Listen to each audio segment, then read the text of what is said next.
నేను నీకు better offer ఇస్తానంటే ఏం చేస్తారు మీరు? ఉద్యోగం చేసేవారు. నిజం చెప్పండి. నిన్ను నమ్మి నీకు ఎంతో ఒక మంచి స్థలం, నీకు పొజిషన్, నీకు కంపెనీలో ఇస్తే ఎవడో ముక్కు మొక్కం తెలియని ఇంకొక కంపెనీ యజమాని వచ్చి ఆ కంపెనీలో ఇంకెంతకాలం ఇలా గొడ్డి చాకరీ చేస్తావు, నా కంపెనీకి వచ్చేసి ఇంకా ఎక్కువ జీతం ఇస్తానంటే వెంటనే వాడు నమ్మకము నిన్ను ఒమ్ము చేసి, నమ్మక ద్రోహము ఇది. డబ్బు ఆశకి నీకు సహాయం చేసిన యజమానిని కూడా నువ్వు కాదని అధిక డబ్బు ఇచ్చేవాడిని నువ్వు వెంబడిస్తున్నావు. దౌర్భాగ్యం అంటే ఇదే. అదే జరుగుతుంది ఇక్కడ. ధనాపేక్ష చూపించాడు బాలాకు, ధనాపేక్ష చూపించాడు బిలాముకి.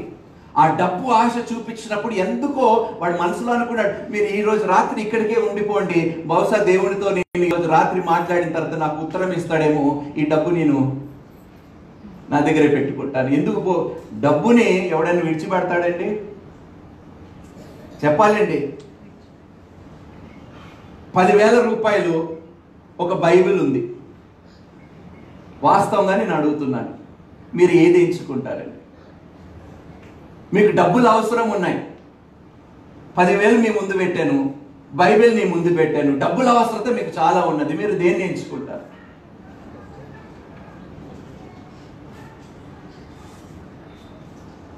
మౌనంగా ఉన్నారంటే డబ్బునే ఎంచుకుంటారని అర్థమైపోయింది. దేవుడు మిమ్మల్ని దీవించును గాక. రైట్. యెహోవా నాతో నీకనేమి చెప్పునో నేను తెలుసుకుందనని బాలాకు సేవకులకు ఉత్తరం ఇచ్చెను. ఆ రాత్రి దేవుడు బిలామునొద్దకు వచ్చి, ఆ మనుషులు నిన్ను పిలువ వచ్చిన ఎడల నీవు లేచి వారితో వెళ్ళుము, అయితే నేను చూడండి ఇక్కడ వెళ్ళుము అనే మాట, నేను ఈ విషయంలో అదేంటి దేవుడు వెళ్ళొద్దన్నాడు, మరి ఇక్కడ వెళ్ళమంటున్నాడు అంటే దేవుడు ఎందుకు ఈ మాట చెప్పాడంటే బిలాము యొద్దకి ఇంతకు ముందు కన్నా ఎక్కువ మంది జనాలు వచ్చారు. జనం వచ్చినప్పుడు దేవుడు బిలాముకి ఏదైనా ప్రాణహాని కలుగుతుంది, వారు బహుశా ఎక్కువ ఫోర్స్ చేస్తారేమో, ఆ ఫోర్సు ఎక్కువైతే అప్పుడు నువ్వు అంగీకరించు అనే అర్థంతోనే దేవుడు నువ్వు వెళ్ళమని చెప్పు. చూడండి, సహజంగా చాలా మంది మనం పొరపాటు ఏం చేసేస్తామంటే దేవుని చిత్తము లేకుండా మనం వెళ్ళిపోతూ ఉంటాం. నాన్న అది తీసేయండి, ప్లగ్ తీసేయండి. దేవుని చిత్తము లేకుండా మనం వెళ్ళిపోతూ ఉంటాం. చాలాసార్లు మనం ఏమనుకుంటామంటే దేవుడు నాతో మాట్లాడాడు, ఇది దేవుని చిత్తమై ఉన్నది, నేను వెళ్ళాలి అని మనం ఒక నిర్ణయం తీసుకొని ఉంటాం. మనం వెళ్తున్న మార్గంలో సడన్ గా టైర్ పంక్చర్ అయిపోతుంది. ఏమవుతుంది? టైర్ పంక్చర్ అయిపోతుంది. టైర్ ఇంపార్టెంట్ వర్క్, ఇది చాలా ఇంపార్టెంట్ వర్క్.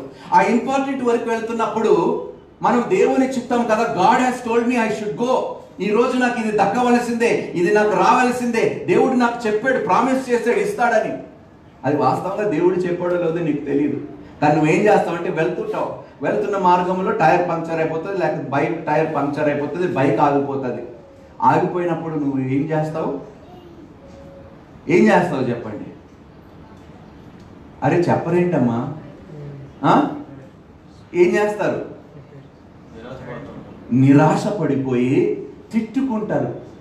సార్ ఇప్పుడే ఇలా జరగాల, నాకేనా ఇలా జరగాల, ఇంత ఇంపార్టెంట్ వర్క్ నేను వెళ్తున్నప్పుడు ఎందుకు ఇలా జరిగింది ప్రభువా? అనేక మంది ఈ పరిస్థితులు ఎదుర్కొన్నారా లేదా చెప్పండి? ఒక ఇంపార్టెంట్ అయిన వర్క్, మీరు అనుకున్న ఇంపార్టెంట్ అయిన వర్క్ మీరు వెళ్తున్నప్పుడు మీకు ఆటంకములు కలిగినప్పుడు మీరు బాధపడ్డారా లేదా? బాధపడ్డారు కదండి, నాకు తెలుసు బాధపడ్డారని. ఎందుకు ప్రభు, అచ్చా ఎందుకు నాకు ఇలా జరుగుతుంది, ఎందుకు నా పరిస్థితి ఇలా ఉంది, నేను సాధించలేకపోతున్నాను, ఏ పనికి బయలుదేరినా ఎందుకు నాకు ఇన్ని ఆటంకాలు? చూద్దాం ఎందుకు ఇలాంటి ఆటంకాలు. అక్కడ బిలాముతో దేవుడు ఏమంటున్నాడంటే, నిన్ను ఫోర్స్ చేస్తే గాని నువ్వు ఆ ప్రజలతో, బాలాకు వారితో నువ్వు వెళ్ళు, వారు ఫోర్స్ చేయకపోతే నువ్వు ఏమాత్రము వెళ్ళొద్దు అనే అర్థం అక్కడ హిబ్రూ భాషలోనే చాలా అద్భుతముగా రాయబడుతున్నారు. ఆ వర్డ్ వెళ్ళు అన్నప్పుడు దాని అర్థం ఏమిటంటే ఫోర్స్ఫుల్ గా నిన్ను తీసుకువెళ్తేనే నువ్వు వెళ్ళు అని అక్కడ అర్థం అన్నమాట. చదువుకుందాం. అయితే నేను నీతో చెప్పిన మాట చొప్పుననే నీవు చేయవలనని అతనికి సెలవిచ్చాను. ఉదయమున బిలాము లేచి తన గాడిదకు గంత కట్టి మోయాబు అధికారులు రెడీ అయిపోయాడు. వాళ్ళు ఏం ఫోర్స్ చేయలేదు. ఎప్పుడైతే ఆ ధన అపేక్షను చూశాడో, ధన ఆశని కలిగి వాడు గుడ్డివాడైపోయాడండి డబ్బుని చూచి. ఆ డబ్బుని చూచి దేవుడు చెప్పిన మాటను నిర్లక్ష్యము చేశాడు. కొన్నిసార్లు మనం ఈ విధంగానే బ్రతుకుతున్నాము. దేవుడు చెప్పిన మాటని మనం కాదని మనం డబ్బుని నమ్ముకుంటున్నాము, మన యొక్క స్ట్రెంగ్త్ని నమ్ముకుంటున్నాము, మన శక్తిని మనం నమ్ముకుంటున్నాము, మన బలాన్ని, మన తెలివిని నమ్ముకుంటున్నాము. కానీ మనం నమ్ముకోవలసింది ఎవరినండి? దేవుణ్ణి మాత్రమే. నమ్మటం నీ వశమైతే నమ్మువానికి సమస్తము సాధ్యం. శక్తి చేత కాదునయ్యా, బలముతో కాదయ్యా, నీ ఆత్మతోనే, దేవుని ఆత్మతోనే సమస్తము సాధ్యము. దేవుని ఆత్మతోనే. చూడండి, బిలాము పొద్దునే లేచి గాడిదకి గంట కట్టేసి రెడీ అయిపోయాడు. వెయిట్ చేస్తున్నాడు, వీళ్ళు ఎప్పుడు వచ్చి నన్ను తీసుకెళ్తారని. చదవండి. అతడు వెళ్ళుచుండగా దేవుని కోపము రగులుకొనెను. యెహోవా దూత అతనికి విరోధి అయి త్రోవలో నిలిచెను. అతడు తన గాడిదనెక్కి పోవుచుండగా అతని పనివారు ఇద్దరు అతనితో కూడా నుండి యెహోవా దూత ఖడ్గము దూసి చేత పట్టుకొని త్రోవలో నిలిచియుండుట ఆ గాడిద చూచెను గనుక అది త్రోవను విడిచి పొలములోనికి పోయెను. చూడండి, గాడిదకి దూత కనిపించిందంట, వీడికి కనిపించలేదంట. దేవుడితో మాట్లాడిన వాడికి దేవుని దూత కనిపించలేదు, గాడిదకి కనిపించిందంట. ఎందుకు ఈ మాట చెప్తున్నానంటే, నీవు దేవుని మాటని ఎప్పుడైతే సరిగ్గా నువ్వు వినకుండా నీ సొంత నిర్ణయము తీసుకుంటావో, నీకు రాబోచున్న ఏ ఆటంకమైనా నీకు కనిపించదు. నీ ఎదురు ఎన్ని సమస్యలున్నా, ఎన్ని ఇబ్బందులున్నా, ఎంత నష్టపోతున్నా అనే విషయము కూడా నీవు నమ్మకుండా గుడ్డివాడైపోయి అదే మార్గంలో నువ్వు వెళ్ళిపోతూ ఉంటావు. ఎప్పుడైతే నువ్వు దేవుని మాట కాదని నీ సొంత నిర్ణయము తీసేసుకొని, అందుకనే చాలా మంది పెళ్లిళ్ళు కూలిపోవటానికి కారణం ఏమిటో తెలుసండి? చాలా కాపురాలు, చాలా కుటుంబాలు విడిపోవటానికి కారణం ఏమిటో తెలుసండి? వాళ్ళు తీసుకున్న తప్పుడు నిర్ణయము. దేవుని మీద వాళ్ళు వేచి ఉండకుండా, నిరీక్షణ కలగకుండా, ఎస్ నాకు ఇది ఇంపార్టెంట్, నేను వెంటనే చేసేయాలి, ఈ పని నేను చేసే తీరాలి. కానీ దేవునికి ఇష్టమా? దేవుడు ఈ పనిని అంగీకరిస్తున్నాడా? దేవుడు ఈ పనిని ఆశీర్వదించి ఉన్నాడా అని ఏ విషయం మనం ఆలోచించకుండా మనం అనుకున్నామో అయిపోవాలి. ఇలాంటి పరిస్థితుల్లో చాలా మంది మనం బ్రతుకుతున్నాం. నేను అనుకున్నాను బ్రదర్, అయిపోవాలి, అయిపోవాలి. ఎవరండి మనం అనుకోవటానికి, అయిపోవటానికి? మరి దేవుడు ఎందుకు మనం అనుకుంటే అయిపోవటానికి? చాలాసార్లు ఇలాంటి తప్పుడు నిర్ణయాల వల్లే మనకి శ్రమలు, మనకి ఇబ్బందులు. అయినను దేవుడు ఎంత గొప్పవాడంటే, ఆ యొక్క పరిస్థితి నుండి, మనకి కీడు నుండి తప్పించటానికి దేవుడు మనకి మధ్యలో ఆటంకములు ఏర్పరుస్తూ ఉంటాడు.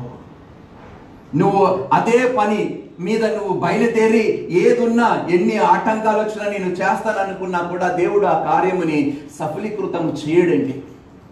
అందుకనే ఒక మారు మీరు ఆలోచించాలి, ఏంటి నేను ఎన్నిసార్లు ప్రయత్నిస్తున్నా కూడా ఇది అవ్వటం లేదంటే దేవుడికి వేరే ఆలోచన నీ పట్ల కలిగి ఉన్నాడు దేవుడు. అందుకనే ఒకసారి మీరు అక్కడికే ఆగిపోండి, ప్రభువా ఇది నీ చిత్తమా కాదా ప్రభువా అని ఒక్కసారి మిమ్మల్ని మీరు ప్రశ్నించుకోండి. ఇలా ఎప్పుడు జరగలేదే, ఈ రోజే ఎందుకు జరుగుతుంది? ఉదయమే లేచి నా భార్య వద్దండి ఈరోజు వెళ్ళొద్దండి అన్నది. లేదు ఇది చాలా ఇంపార్టెంట్, నేను వెళ్ళి తీరాల్సిందే. నా భార్య మాట నేను వినలేదు. ఎప్పుడైతే దేవుడు నా భార్యతో మాట్లాడనే విషయం కూడా నేను మర్చిపోతానో, నా దేవుని మాట నేను కాదంటానో, బహు ఆటంకములు, శ్రమలు, శోధనలు నేను ఎదుర్కోవలసి ఉంటుంది. అందుకనే మన సొంత ప్రతి నిర్ణయానికి ఒక పరిణామం అనేది ఖచ్చితంగా ఉంటుంది. జాగ్రత్తగా నిర్ణయాలు తీసుకోండి. ప్రతి నిర్ణయానికి ఒక పరిణామము ఖచ్చితంగా ఉంటుంది. చూద్దామండి. బిలాము గాడిదను దారికి మలుపవలెనని దాని కొట్టగా యెహోవా దూత ఇరు ప్రక్కలను గోడలు గల ద్రాక్ష తోటల సందులో నిలిచెను. చూడండి, ఇప్పుడు ఏమైంది? ఆ గాడిద ఆ దూతని చూచిందంట. ఆ దూత ఎలా నించున్నాడంట? దేంతో నించున్నాడంట? ఖడ్గముతో నించున్నాడంట. ఆ గాడిద ఏం చేస్తుందంటే ఆ మార్గంలో వెళ్లకుండా పక్క మార్గంలోకి వెళ్ళిపోయింది. అది చూసి వీడు ఏం చేశాడు? గాడిదని సహజంగా మనకి సలహాలు ఇచ్చినప్పుడు మనం ఏం చేస్తాము? తిప్పి కొడతాము సలహాని. పెద్ద సలహా ఇచ్చేవులే నువ్వు నాకు, పెద్ద చెప్పేదానివి నువ్వు నాకు, పెద్ద చెప్పేవాడివి నువ్వు.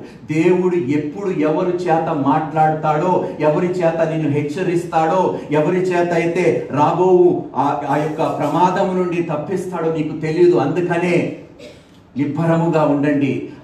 ఎవరు ఏమి చెప్తున్నారో శ్రద్ధగా వినండి. దేవుడు ఎప్పుడు ఎవరి ద్వారా మాట్లాడతారో మనకు తెలియదు. ఇప్పుడు గాడిద చేత మాట్లాడాడు దేవుడు, గాడి చేత మాట్లాడిచ్చాడు దేవుడు. సహజంగా నా ఇంట్లో ఒక కుక్క ఉందండి. నేను దాన్ని కొట్టినప్పుడు ఆ కుక్క మాట్లాడితే నా పరిస్థితి ఏమిటండి? ఒక్కసారి ఆలోచించుకోండి, ఒక్కసారి ఊహించుకోండి. మీరు ఏం చేస్తారో చెప్పండి.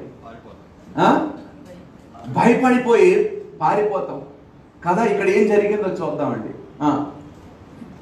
గాడిద యెహోవా దూతను చూచి గోడ మీద పడి బిలాము కాలును గోడకు అదిమెను కనుక అతడు ఆ గాడిద వాడికి గాయపరిచింది. గాయపరిచినప్పుడు మళ్ళీ ఏం చేశాడు? ఆ గాడిదని మళ్ళీ కొట్టాడు. యెహోవా దూత ముందుకెళ్ళుచు కుడికైనను ఎడమకైనను తిరుగుటకు దారి లేని ఇరుకు చోటను నిలువగా గాడిద యెహోవా దూతను చూచి బిలాముతో కూడా క్రింద కూలబడెను. కనుక బిలాము కోపము మండి తన చేతి కర్రతో గాడిదను కొట్టెను. అప్పుడు యెహోవా ఆ గాడిదకు వాక్కునిచ్చెను గనుక అది, నీవు నన్ను ముమ్మారు కొట్టితివి, నేను నిన్నేమి చేసితినని బిలాముతో అనగా బిలాము, నీవు నా మీద తిరగబడితివి. చూడండి, బిలాము ఏ మాత్రము భయపడలేదు. అరే, గాడిద మాట్లాడుతుందనే విషయం కూడా తెలియని లాంటి గాడిదగా మారిపోయాడు అక్కడ బిలాము. అంటే దేవుడు ఇన్ని ఆటంకాలు నాకు సృష్టిస్తున్నాడంటే, నాకు ఈ పనిని జరగకుండా దేవుడు అడ్డుకుంటున్నాడంటే, నేను వినకుండా ఇంకా ముందుకు వెళ్తున్నానంటే, గాడిద కన్నా హీనుడిని నేను. శ్రమ కలుగుట నాకు మేలే. నాకు ఎప్పుడైనా ఆటంకం కలిగి నాకు శ్రమ కలిగిందంటే అది నా మేలు కొరకే ఆ శ్రమ దేవుడు పెట్టాడు అని ఎప్పుడైతే మనం ఆలోచించగలుగుతామో పెద్ద ప్రమాదం నుండి మనం తప్పించుకోగలుగుతాము. చూడండి, మన నడకతో మన దేవునిలో మన నడకలో మనం చాలాసార్లు అప్సెట్ అవుతూ ఉంటామండి. మనం బాధపడుతూ ఉంటాం. ఇక్కడ నేను కొన్ని విషయాలు రాసుకున్నాను. ఎన్ని మార్లు మనము అప్సెట్ అయ్యామండి దేవునితో? చెప్పండి, అయ్యేమా లేదా? Were you all upset with God?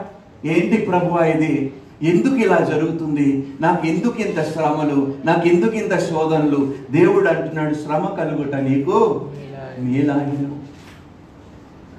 ఏ పని అయితే నేను చెయ్యొద్దు అని అంటున్నానో ఆ పని నువ్వు చేయటానికి బయలుదేరావు కాబట్టి ఈ ఆటంకాలు నేను నీకు సృష్టిస్తున్నాను. అయినను నువ్వు తెలుసుకోలేకపోతున్నావు. తిరిగి నన్నే అనరాని మాటలు నువ్వు నన్ను అంటున్నావు. How many times in our walk with God we are upset about the things taking place in our life? దేవుడు కొన్నిసార్లు అప్పుడప్పుడు చిన్న యాక్సిడెంట్లు, చిన్న ఇన్సిడెంట్లు, చిన్న ఇబ్బందులు అన్ని దేవుడే మనకి ఏర్పరుస్తాడు.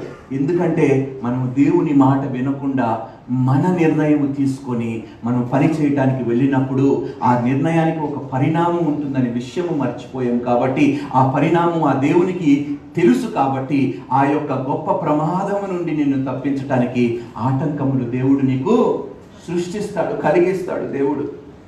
మనం ఏమిటంటే ఇది కరెక్టే అని మనం చాలాసార్లు మనం నిర్ణయించుకుంటాం. You know for a fact, నాకు తెలుసు ఇదే కరెక్ట్, నేను చేసేదే. చెప్పండి, ఎంతమంది అన్నారు ఈ మాట? అన్నారా లేదా? నేను చేస్తుందే రైట్, నువ్వు చేస్తుంది నీకేం తెలీదు, నువ్వే తప్పు, నేనే, ఇద్దరు రాంగే, దేవుడే రైట్. దేవునికి స్తోత్రం. నువ్వు రైట్ కాదు, వాడు రాంగ్ కాదు, ఇద్దరు రాంగే. దేవుడే ఏ పని చేసినా అది కరెక్ట్ గా చేస్తాడు. మనం ఏ పని దేవుని లేకుండా చేస్తే అది రైట్ అనుకున్నా కూడా అది రైట్ అవ్వదు, అది రాంగే. అందుకనే దేవుని చిత్తము లేకుండా బిలాము బయలుదేరినప్పుడు దేవుని దూత వచ్చి ఖడ్గముతో నిలిచిందంట అడ్డుకోవటానికి. వీడు ఇంకైనను దేవుని మాట వినకుండా ముందుకెళ్తే వాడిని నరికేద్దామని. అందుకనే జాగ్రత్తగా ఉండండి. మీ నడకలో కొన్నిసార్లు మీరే తొందరపాటు నిర్ణయాలు తీసుకొని, ఎస్ ప్రభు నాతోని మాట్లాడాడు, ప్రభు నాకు ఈ విషయం చెప్పాడు. 10 సార్లు అడగండి దేవుణ్ణి, ప్రభువా ఇది నీ చిత్తమై ఉన్నదా కాదా. ఒక్కసారి అనుకుంటే సరిపోదు. అడగండి దేవుణ్ణి, మారుమారుగా అడగండి. దేవుడా, ప్రభువా ఇది నీ చిత్తమా కాదా, నేను ఈ కార్యముని తలంచి ఉన్నాను తండ్రి, ఇది నీ చిత్తమైతే నీ చిత్తానుసారముగా జరుగును గాక. నాకు ఆటంకములు వస్తే నేను ఆగిపోతాను, కానీ ముందుకు నేను వెళ్ళను. నీవు నన్ను నడిపించే వరకు, నేను నడవలసిన త్రోవలో నీవు నన్ను నడిపించే వరకు, నీవు నా మార్గములో ముందు వెళ్ళి మార్గము సరళపరిచే వరకు నేను తిరిగి ఆ మార్గములో తిరిగి నేను నడవను. ప్రభువా నీ చిత్తమా కాదా అడగండి. ఏ పని చేసినా కూడా, అది వ్యాపారమైనా, అది ఉద్యోగమైనా, అది వివాహమైనా, ఏ నిర్ణయము మీ జీవితంలో మీరు తీసుకోవాలనుకున్నా కూడా ఆ నిర్ణయం దేవుని ముందు పెట్టండి. అడగండి, ప్రభువా ఇది నీ చిత్తమై ఉన్నదా లేదా. మన సొంత నిర్ణయాలు తీసుకోవటం వల్లనే మనం ఇంతగా నష్టపోతున్నాము. James, can you turn on the AC behind please. చదువుకుందాము. బిలాము, నీవు నా మీద తిరగబడితివి, నా చేత ఖడ్గమున్న ఎడల నిన్ను చంపి ఉందునని గాడిదతో అనెను. అందుకు గాడిద, నేను నీ దాననైనది మొదలుకొని నేటి వరకు నీవు ఎక్కుచూ వచ్చిన నీ గాడిదను కానా. చూడు ఎంత చక్కగా గాడిద చెప్తుంది. ఎప్పుడైనా నేను ఇలా ప్రవర్తించానా, ఎప్పుడైనా నేను ఇలా చేసేనా. అప్పుడప్పుడు మన భార్యలు కూడా ఇలాగే అంటూ ఉంటారు, ఏమండి ఎందుకండి ఈరోజు ఇంత కోపంగా ఉన్నారు, నేను ఎప్పుడైనా ఇలా మాట్లాడేనా, నేను ఎందుకు ఇలా మాట్లాడుతున్నాను, మీ మంచి కోసమే కదండి.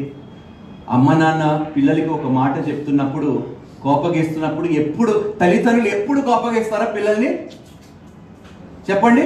అప్పుడప్పుడే కదండి. వారు కోపగిస్తున్నప్పుడు మీరు ఒక్కసారి ఆగిపోయి వినండి, ఎందుకు నా తండ్రి నా తల్లి వెళ్ళొద్దు, ఈ కార్యము చెయ్యొద్దు అని ఎందుకు చెప్తున్నారంటే, బహుశా దేవుడు వారి చేత మీతోని మాట్లాడుచున్నారు, హెచ్చరిస్తున్నాడు. దేవుడు మీ తండ్రిని మీ తల్లి ద్వారా నిన్ను హెచ్చరిస్తున్నాడు. ఈ కార్యమును నువ్వు చేపట్టవద్దు, వెళ్ళొద్దు. ఎంతో మంది అండి నేను చూశాను కనులారా. ఇక్కడే మెహదీపట్నంలో ఇంటిలోని 19 సంవత్సరాల రోజు నేను మా సహోదరుడు మధు మేము ఒక ప్రోగ్రామ్కి వెళ్ళి రిటర్న్ అవుతున్నప్పుడు 19 సంవత్సరముల వయసులో ఉన్నవాడు రాత్రి బయలుదేరాడు బైక్ మీద, తిరిగి ఇంటికి వెళ్ళదు, మార్గంలోనే చచ్చిపోయాడు, కారు గుద్దేసి వెళ్ళిపోయి. ఇంటిలో అన్నారు వద్దు అన్నారంట, వెళ్ళదు, ఈ సమయంలో నీకేం పని బయట స్నేహితులతో. వెళ్ళాడు, చచ్చిపోయాడు, తిరిగి రాలేదు. ఎంతగానో మేము ఆ రోజు హాస్పిటల్లో కూర్చొని రాత్రంతా ప్రార్థన చేసాం, ప్రభు అని చిత్తమైతే ఆ కుమారుడు యొక్క ఆత్మను కాపాడండి ప్రభు. నా కారులోనే ఎక్కించాను, రక్తమంతా నా కారులో, హాస్పిటల్కి నేనే తీసుకొని వెళ్ళాను. వాళ్ళ ఇంటి వారికి ఇన్ఫర్మేషన్ ఇచ్చాము, అంబులెన్స్ రాలేదు. చూడండి, ఎప్పుడైతే దేవుడు మనల్ని హెచ్చరిస్తాడో, అయిపోయిందా మైక్,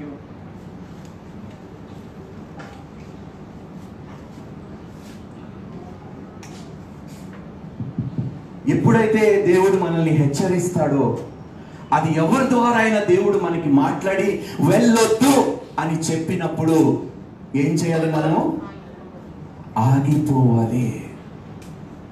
మీరే గ్రేట్ అని, మీ నిర్ణయమే కరెక్ట్ అని. ఈ ప్రపంచంలో మోస్ట్ డేంజరస్ పర్సన్ ఎవరండి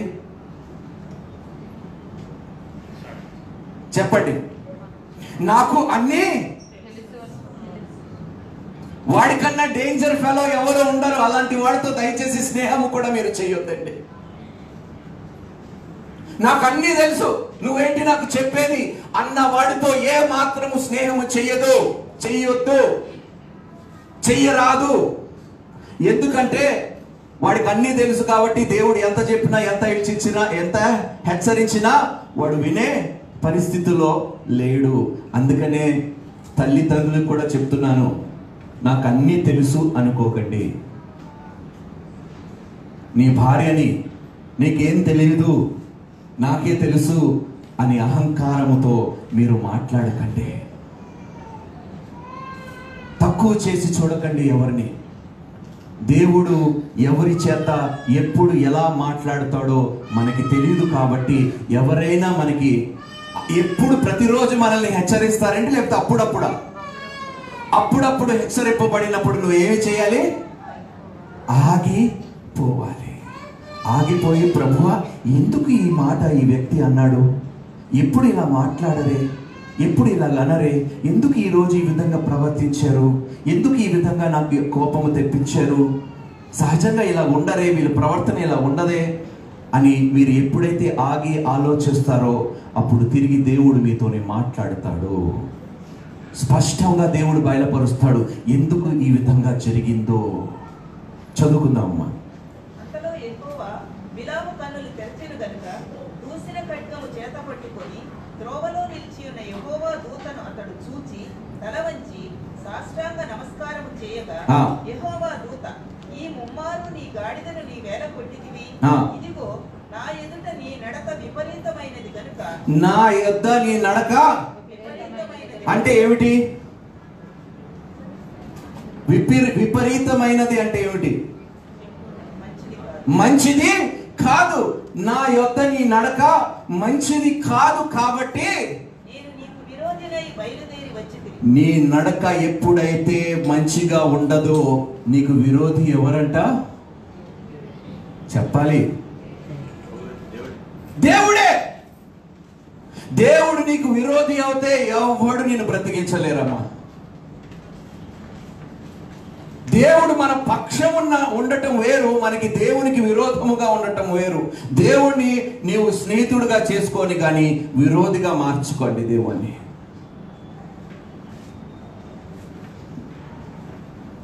మరి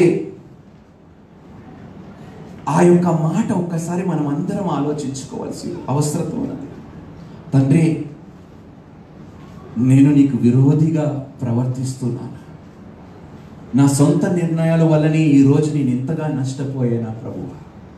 నాయనా, ఎన్నిసార్లు నువ్వు ఎన్ని ఆటంకములు సృష్టించినా ఆ ఆటంకమును బట్టి నేను నిన్ను దూషించాను, నువ్వు కలిగిన ఆ నష్టమును బట్టి నిన్ను తిట్టాను, అవమానించాను నాయనా, అనరాని మాటలు అన్నాను, కానీ అవన్నీ నా మంచి కొరకే అని నేను తెలుసుకోలేని ఒక గాడిదగా నేను ప్రవర్తించాను ప్రభు. నన్ను క్షమించు నాయన ప్రభు. నా సొంత నిర్ణయం వల్లే ఈరోజు నా తల్లిదండ్రులు ఏ వివాహము వద్దు అన్నారో ఆ వివాహము చేసుకున్నందుకు ప్రభువా ఈరోజు విడాకులు దాకా వెళ్ళిపోయింది ప్రభువా, విడాకులు దాకా వెళ్ళిపోయింది. ఏమి చేయాలి ప్రభువా? సిగ్గు నొందుతున్నాను, నేను తల ఎత్తుకోలేని సమాజంలో తిరగలేకపోతున్నాను. దేవుడు అంటాడప్పుడు, నీవు నాకు విరోధముగా నిర్ణయము తీసుకున్నావు కాబట్టి ఈ యొక్క పరిణామము నువ్వు ఎదుర్కొంటున్నావు. ప్రతి నిర్ణయము దేవుని ముందు పెట్టండి. ఒక డెసిషన్ మీరు తీసుకునే ముందు అది దేవునికి ఇష్టమా కాదా, దేవుడు ఈ నిర్ణయాన్ని ఆశీర్వదిస్తాడా ఆశీర్వదించడా, దేవుడు నాకు ఈ నిర్ణయం తీసుకున్నప్పుడు తోడై ఉంటాడా లేకపోతే విరోధిగా తిరుగుతాడా నా మీద అనే ఆలోచన కలిగి మనం బ్రతకాలండి. We have to think, I don't want to make God my enemy. I don't want to make God my enemy.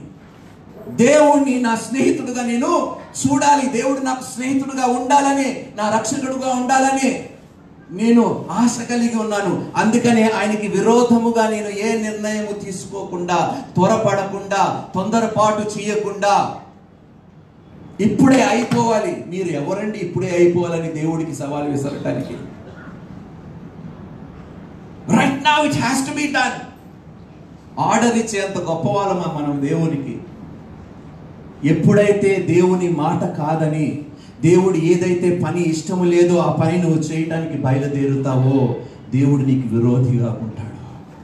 దేవుడు నీకు విరోధిగా ఉంటే ఎవ్వడు నిన్ను కాపాడలేరు.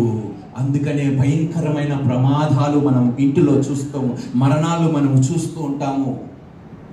అప్పుడు మనం అనుకోవాల్సింది ఏంటో తెలుసా? ప్రభువా, నేను తీసుకున్న ఒక్క తొందరపాటు నిర్ణయం వల్ల నాయనా నా బ్రతుకు, నా వివాహము, నా పిల్లల బ్రతుకు పాడు చేసిన వాడిగా, పాడు చేసిన దానిగా ఉండిపోయినందుకు ప్రభువా నన్ను క్షమించు. ఇంత నాయనా ప్రభువా శ్రమ నా నిర్ణయము నా కుటుంబానికి కలుగ చేస్తుందని ఎన్నడూ ఆలోచించలేకుండా ఉన్నందుకు నన్ను క్షమించు ప్రభువా. నా నిర్ణయం వల్ల ఎంతగా నేను నష్టపోయాను ప్రభువా. దుష్టుడు నీకు సక్సెస్ ఇచ్చినట్టు ఇచ్చి నీ యొద్ద నుండి దానిని లాగి వేసేసి నిన్ను ఒక ఊపిలో పడేస్తాడు. ఆ ఊపిలో నుండి నువ్వు బయటికి రావటం చాలా కష్టం. అందుకని ఉద్యోగాలప్పుడు, వివాహాలప్పుడు, ఏ నిర్ణయం తీసుకున్నప్పుడు కూడా ఏం చేయాలండి? మనము ముందు దేవుని ముందు వాటన్నిటిని పెట్టి ప్రార్థన పూర్వకంగా ఆ నిర్ణయము దేవునికి అనుకూలముగా ఉన్నదా లేదా.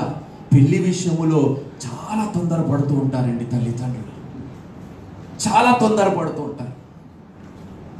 నేను ఎప్పుడు అదే అంటాను, ఒక వ్యక్తి దేవుడిని ప్రేమించకుండా వాడు ఎంత సంపాదించినా ఆ సంపాదన బట్టి భార్యని బాగా చూసుకుంటాడో అని గ్యారంటీ ఉందా? దేవుడు చాలా మార్లు అనేక మంది నుండి మనల్ని తప్పిస్తాడు. పెళ్లి సంబంధాలు వెళ్ళిపోతూ ఉంటాయి. మనం అయ్యో నాకు ఇంకా పెళ్లి కావటం లేదే.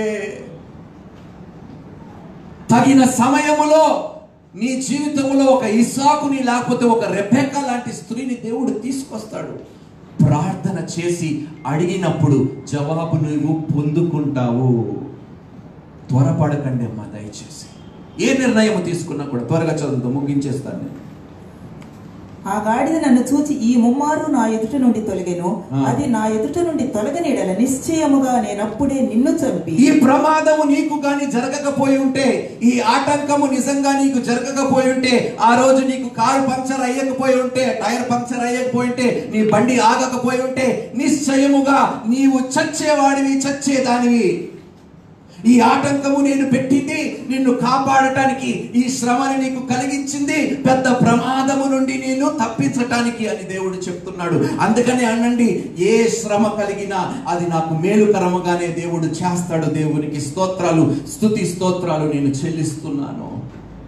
శ్రమ కలుగుట మహా ఆనందముగా నేను ఎంచుకుంటున్నాను. ఎందుకంటే ఆ శ్రమ కానీ దేవుడు కలిగించకపోతే, నేను అదే మార్గంలో వెళ్ళుంటే నేను ఎప్పుడో చచ్చిపోయేవాడిని, ఎప్పుడో చచ్చిపోయేదానిని. అందుకని ఆటంకములు సృష్టించినప్పుడు ఆగిపోండి, మీరు ఆగిపోండి. అక్కడికక్కడే మీరు బీ స్టిల్ అంటాడు దేవుడు. నిలకడగా ఉండి నేను దేవుడని తెలుసుకోండి అంటాడు. Be still and know that I am God. దేవుడు నిన్ను ఊరకనే నిలిచి ఉండు అన్నప్పుడు నిలిచి ఉండిపోండి. ఆయన మాట కాదని మీరు ఎదురు తిరిగితే ప్రాణములు మీరు నిశ్చయముగా కోల్పోతారు. భయంకరమైన ప్రమాదాలు మనమే మన నెత్తి మీదకి తీసుకొని వస్తాము. చదువుకుందాము. అందుకు బిలాము, నేను పాపము చేసి తిని నీవు నాకు ఎదురుగా త్రోవలో నిలుచుట నాకు తెలిసినది కాదు. కాబట్టి ఈ పని నీ దృష్టికి చెడ్డదైతే నేను వెనుకకు వెళ్ళదనని యెహోవా దూతతో. చూడండి తండ్రి, ఈ పని నీకు ఇష్టం లేకపోతే, నేను చేస్తుంది నీకు ఇష్టం లేకపోతే ఇప్పుడే ఆపేస్తాను ప్రభువా. తండ్రి, ఇన్ని చేసినా నేను సక్సెస్ అవ్వటం లేదంటే నీ ఉద్దేశం ఏదో ఉంది ప్రభువా. నేను ఆపేస్తాను. ఆపేసి దీని గురించి కాసేపు నేను ఆలోచిస్తాను ప్రభువా. ఇంతమంది వద్దంటున్నారు, ఇంతమంది ఆటంకము సృష్టిస్తున్నారంటే ఏదో ఉన్నది నాయన ప్రభువా. ఒకవేళ నిజంగా నేను చాలా మార్లు దేవునికి కృతజ్ఞతాస్తుతులు చెల్లిస్తూ ఉంటాను. ఒకవేళ ఈ స్త్రీని కాకుండా నేను వేరే అమ్మాయిని పెళ్లి చేసుకొని ఉంటే, నేను తొందరపాటు నిర్ణయం తీసుకొని ఉంటే, అదే పరిశ్రమలో ఎవరినైనా నేను వివాహము చేసుకుంటే ఈ పాటికి ఈ సేవ కూడా ఉండేది కాదు. దేవుని మీద ఆధారపడినందుకు, ప్రార్థన చేసినందుకు దేవుడు తగిన సమయంలో ఒక మంచి సహకారిని దేవుడు నాకు అనుగ్రహించాడు. దేవునికి స్తోత్రము. అదే నా సొంత నిర్ణయం తీసుకొని, అబ్బా భలే ఉంది, అందముగా ఉంది ఈ అమ్మాయి, నాకు ఈ అమ్మాయి కరెక్ట్ అనుకొని నేను నిర్ణయం తీసుకొని దేవుని కాదని వెళ్ళిపోయి ఉంటే నా పరిస్థితి ఏమిటి ఒక్కసారి ఆలోచించండి. మీ కనుడికి కనిపించేవి అన్నీ మంచివి కావు, నిజాలు కావు.